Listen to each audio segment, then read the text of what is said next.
Olá pessoal, vamos começar o trabalho do direito previdenciário, ok? E a gente vai começar engatinhando para a gente entender como que funciona a evolução histórica do direito previdenciário, para a gente ter maturidade para entender as outras aulas, ok? Então primeiro a gente tem que entender o que é proteção social. Pessoal, a proteção social ela sempre foi uma constante da sociedade, ok?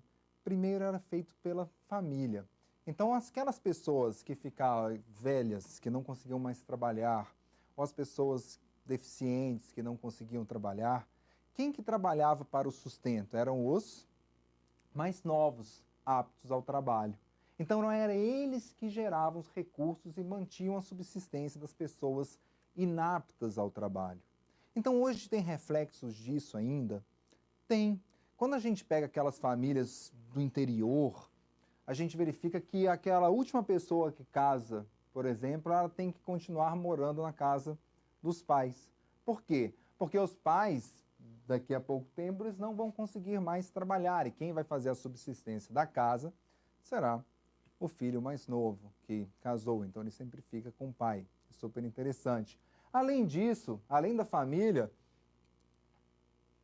a proteção social era feita por terceiros, muito incentivada na época pela igreja. E hoje nós também temos reflexos disso.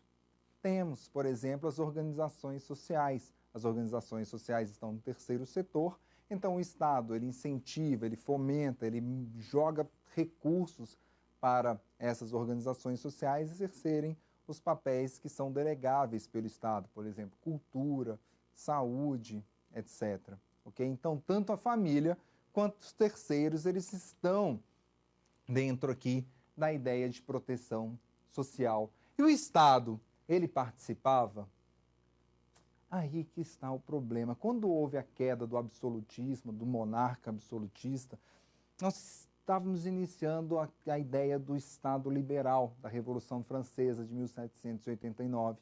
E que os burgueses queriam quando eles após a Revolução Francesa. Quais eram os ideais da Revolução Francesa? Os ideais de igualdade, liberdade, fraternidade. Era que o Estado ele ficasse fora dos interesses econômicos, que o Estado ele não participasse da economia. Então a gente teve a ideia do primeiro momento, que é a ideia do Estado liberal, ou seja, o Estado fazia somente a parte de Estado mesmo, de gerência, mas ele não fazia a parte de intervenção na economia que ficava com os particulares. Então cada um ficava à própria sorte. Isso gerou o quê? Gerou coisa boa? Sim, o desenvolvimento da tecnologia, etc. Né? Daí ocorreu a Revolução Industrial, com as máquinas a vapor, etc. Então, dentro disso, a gente teve, na segunda metade do século XVIII, a Revolução Industrial, que é um marco da Previdência, o marco dos direitos trabalhistas. Mas isso gerou a qual custo?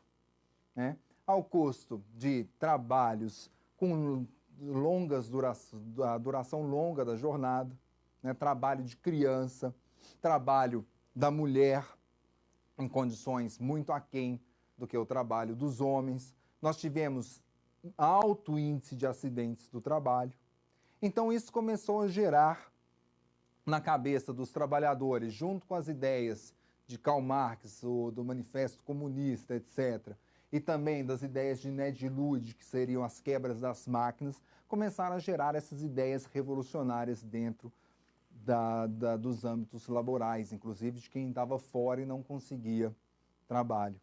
Isso começou a gerar inquietação dentro daquelas pessoas que estavam na elite da sociedade, na parte governante da sociedade. Então, com medo de ocorrer, igual aconteceu uma Revolução Russa com as ideias socialistas, o Otto von Bismarck ele foi chamado, em 1833, que era chanceler na época, a criar o primeiro regime previdenciário. Ele disse, nossa, o custo de se criar uma proteção dos trabalhadores é grande, sim. Mas o custo que vai gerar se a gente não fizer e ocorrer uma revolução é maior ainda. Então, o que acontece? Ele criou um primeiro sistema, que era um sistema contributivo. Ou seja, os empregados contribuíam, os empregadores contribuíam. Por quê? Porque os empregados, eles são os beneficiários diretos do seguro-doença. Já os empregadores são os segurados indiretos do seguro-doença, porque se seu empregado ele ficasse acometido de qualquer doença, ele não teria ali uma responsabilidade, porque quem cobriria seria este fundo, ok? Então, nós tivemos a contribuição tanto do empregado quanto do empregador, para um fundo que ocorria dentro de cada empresa. Então, acontecia como se fosse uma poupança para aquele empregado. Então, o empregado A e o empregado B, eles começavam a contribuir. Para o empregado A foi formada uma poupança, para o empregado B foi formado uma poupança. Então, cada um contribuía para si.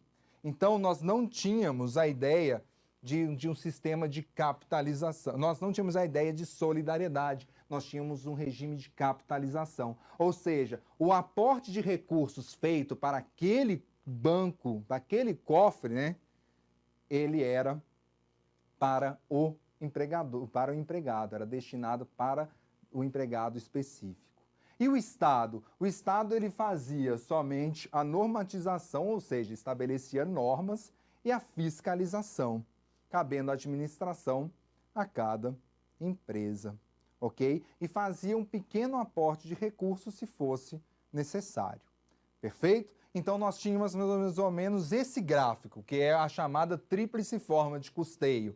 O empregador, ele contribui, o empregado, ele contribui para um cofre, que é normatizado e fiscalizado pelo Estado, havendo contribuição estatal somente se necessário com um pequeno aporte de recurso. E caso o empregado ficasse doente, ele fazia jus ao recebimento daquele dinheiro para cuidar da sua doença. Então, com isso, ele evitou, sim, as manifestações da classe operária dentro da Alemanha. Pessoal, essa foi a gênese do direito brasileiro, que a gente vai ver. Mas hoje, o sistema brasileiro ele não parece tanto mais com o sistema bismarckiano. Ele tem características próprias, ok? Então, foi seguindo somente com um sistema. E o William Beveridge, que era um lord, ele foi chamado para uma reanálise do sistema de previdência dentro da Inglaterra. Aí ele criou o segundo sistema previdenciário no mundo e hoje funcionam com dois sistemas básicos, a gênese dos demais sistemas no mundo inteiro, que foi o regime beveridgiano de 1944 na Inglaterra, que era um regime não contributivo. Ou seja, todo mundo fazia jus às prestações previdenciárias, aos benefícios previdenciários. E não só aquele trabalhador que contribuiu, que fez o fundo dele e se ele ficou doente, ele vai poder utilizar aquele fundo. Não, agora é o Estado que gerencia tudo. Então o Estado ele fornece para todo mundo um sistema, que é um sistema não contributivo, de contribuição universal. Não é só mais o empregador e o empregado que contribuem com um pequeno aporte de recurso pelo Estado. Não existe mais a tríplice forma de custeio aqui. Aqui, todo mundo contribui pelos impostos. Então, o Estado arrecada impostos, os contribuintes pagam esses impostos e quem precisar do benefício previdenciário no futuro fará jus àquele benefício previdenciário. Ok? Qualquer pessoa. Ah, mas ela nunca contribuiu. Não tem problema no regime beveridgiano. Ok? E uma ideia de repartição simples, que é a ideia de solidariedade. Ou seja, a contribuição de determinada pessoa não serve para a manutenção da sua aposentadoria no futuro, ou de cuidar da sua invalidez no futuro, mas ela serve para a proteção do manto. É um grande cofre que aí há o aporte de recursos para os aposentados e para os pensionistas na época, ok? Então, o gráfico do sistema beveridgiano é que toda a sociedade contribui por meio dos impostos ao Estado e o Estado depois presta aqui os benefícios previdenciários para todos, toda a sociedade se beneficia, contribuindo ou não. E no regime do Brasil, que a Gênese está no regime de Bismarck, só que apresenta particularidades. Ele é um regime misto, contributivo para a previdência social e não contributivo para a saúde e para a assistência social.